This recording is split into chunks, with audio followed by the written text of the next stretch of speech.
व्यक्ति के पास गधा था और उसे अपने गधे से बहुत लगाव था। एक दिन वो आदमी अपने गधे के साथ जंगल की ओर जा रहा था, तभी अचानक से गधा एक गड्ढे में गिर गया। वो आदमी गधे को गड्ढे से बाहर निकालने के लिए बहुत जुगाड़ लगाता है, लेकिन गधा उसमें से बाहर नहीं निकल पाता है। कई घंटे बीत जाते हैं लेकिन गधा उसमें से बाहर नहीं निकल पाता है। उसके बाद वह आदमी सोचता है कि मेरा प्यारा गधा अब इस गड्ढे से बाहर नहीं निकल पाएगा और कुछ समय के बाद तड़पते हुए यहीं मर जाएगा, लेकिन मैं इसको तड़पने नहीं दूंगा। एक काम करता हूँ, इसे यहीं दफना देता हूँ ताकि यह बिना तड़पे मर जाए।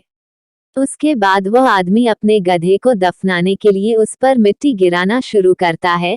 जैसे ही गधे के ऊपर मिट्टी गिरता है तो गधा अपने शरीर को हिलाकर मिट्टी नीचे गिरा देता है और उस पर खड़ा हो जाता है।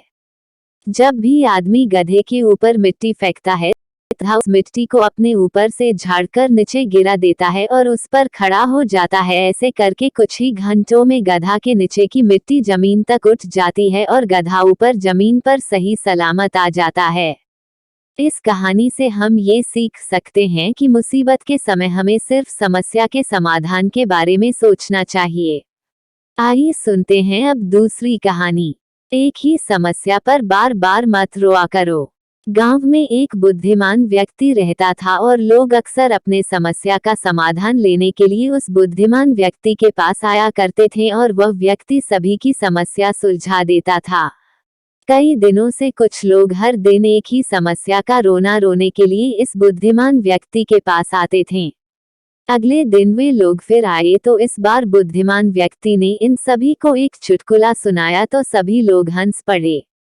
बुद्धिमान व्यक्ति ने फिर से दोबारा वही चुटकुला सुनाया। इस बार कम लोग हंसे और जब तीसरी बार भी वही चुटकुला सुनाया तो इस बार कोई भी नहीं हंसा। उसके बाद बुद्धिमान व्यक्ति ने उन सभी से कहा कि जब तुम एक ही चुटकुले पर बार बार हंसते नहीं हो तो एक ही समस्या पर बार बार रोते क्यों हो। रोने के बजाय समस्या को हल करने की कोशिश करो। फिर वे लोग उस व्यक्ति की बात समझ गए और अपने घर चले गए। आज के समय में कौन नहीं सफल होना चाहता है, लेकिन सफल होने के लिए आपको कई सारे सीख की जरूरत पड़ती है और उनमें से ही सबसे बड़ी सीख यह है, कुछ भी पाने से पहले ये पूछा करो कि यह पाकर मैं आजाद हो पाऊंगा या फिर गुलाम बनता जाऊंगा। अगर अंदर से आवाज आए कि आप आजाद होंगे